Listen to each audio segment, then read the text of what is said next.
Welcome to Fitbyfood, where we outsmart binge eating without restriction. In this video, I will go a bit deeper into dissociation and bring in the concept of coping mechanism.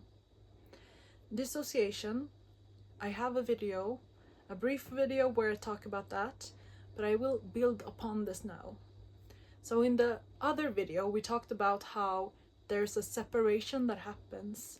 A conflict happens internally. So you have one side that wants one thing and the other side, the opposite, wants something else. So the example I took in that video is someone that is smoking and they know that they shouldn't smoke, but they keep doing it.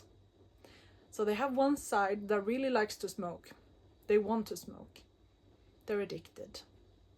And one side that knows it's not good for the health. This is creating a separation, a disconnect between two parts that are opposing each other. What happens here is friction. We have two sides. We can really compare this to having conscience. So we have on one shoulder, we have the devil, and on one, the angel. And one says this and whispers in your ear, and he's like, smoke that cigarette, it's okay, we want it.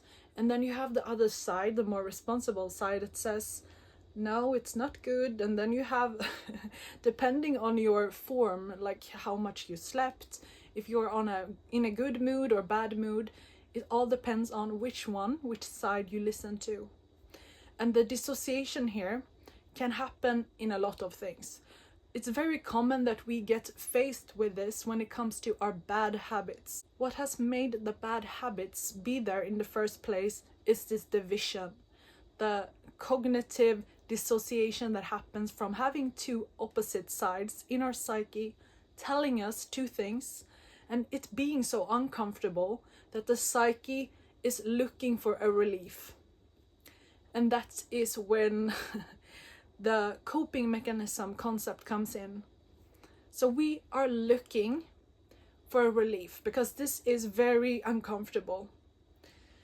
We have a tension here, two sides. So let's take the example of the person smoking. So we might have listened to the urge. We've been maybe stressed at work, or maybe we're just feeling down because something happened with a close relationship or something. So we want the fix. And then the devil voice tells us in our ear, okay, but you deserve it, just do it. Tries to get you to do the habits. And the voice, the angel voice, doesn't get as heard in those instances. So what we need to do then, afterwards, we're not shaming ourselves for caving in. Shame is not going to solve this issue. It's going to make it worse because you're just going to feel bad about yourself and criticize yourself afterwards. What we need to do is see what kind of need we have underneath the bad habit that we don't want to do. So in our instance here at Fitbyfood, it's oftentimes the inner child, the younger impulsive side of us that just wants to eat things that are like sugary or high in fats, like the good treats. We want to reward ourselves because we have that child mentality when it comes to this, especially if we are in hunger. And this gets worse if we have this patterning of binging and then restrictiveness, because then it becomes this, we're hungry, so our ability to hear the angel side becomes less, and then it's like this inner child that just decides whatever we're going to eat. So we have that side, and then the other side is the more responsible adult side. But in most cases, it's this restrictive, harsh voice that tries to combat the inner child's impulsivity with being very angry, that it's not listening and not disciplined enough. And with these two sides, the cognitive dissonance is not very sustainable. It goes from this side and feeling bad about ourselves, coming to the other side, but then criticizing ourselves. This cognitive dissonance that happens from the impulsivity, the shame that happens afterwards, and then the restrictiveness from the more responsible side that doesn't know better, it doesn't know an alternative way, so it just tries to restrict. And the restrictiveness makes us hungry, so the inner child becomes more heard. So this cognitive dissonance, it creates this loop, it goes on for a long time if we don't find a way that works. When we have this battle, this cognitive dissonance battle between two sides, we just want a release. It's so uncomfortable to have these two opposite forces that it becomes this stress inside. So we just want to distract ourselves. For example, let's say it's Friday night, you are off work, you are having time by yourself, and your normal thing to do if you want to reward yourself and feel good about yourself is to watch something and snack on something. And then you have that voice, the more harsh, restrictive voice that tells you, no, don't do that. We're trying to lose weight, and tries to take away your coping mechanism. And that will trigger this side, the more impulsive side that just wants to feel safe and validated and taken care of and nourished.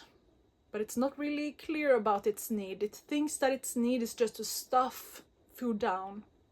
But in the context of this, it would be that the inner child energy fixates on the coping mechanism more, to a point where you feel like, I don't have a choice, I just need to eat whatever my body is craving.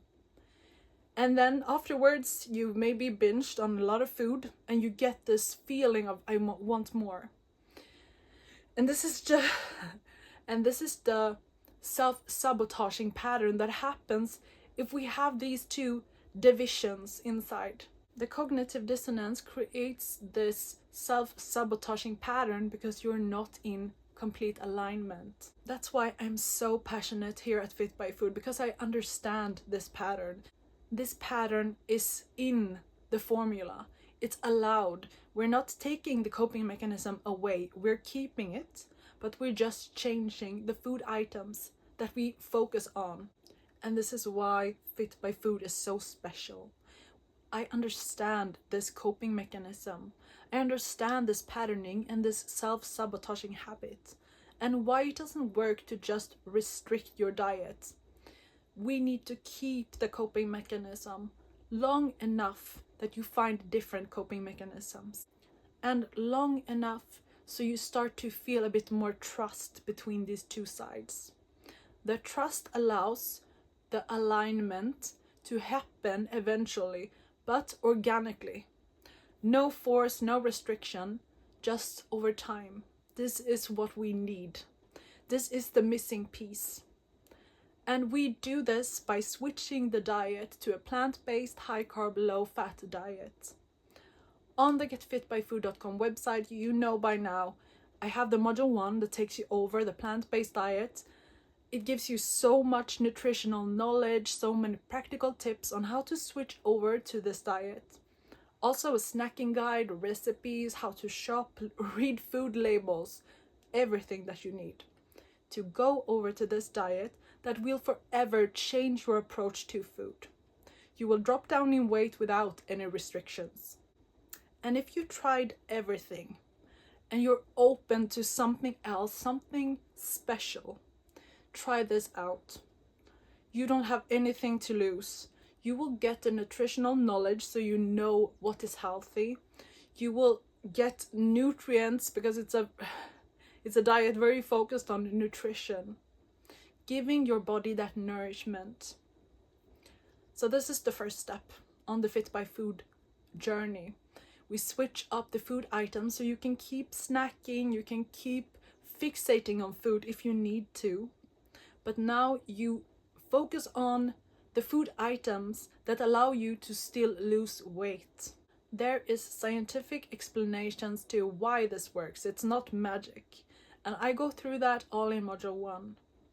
This is a way to keep your coping mechanism, to keep that habit on a Friday night. If you want to binge, then you will do that and allow that and know that you will not gain weight. The coping mechanism is still intact. This is very important because we need that coping mechanism in order to mesh the two parts so that we lessen the cognitive dissonance. So if you want more awareness on this, and if you're not really ready to do the module 1, then continue following me. I make so many videos on this topic, and I do have a lot of masterclasses on the website and free tools there. So check that out if you feel called.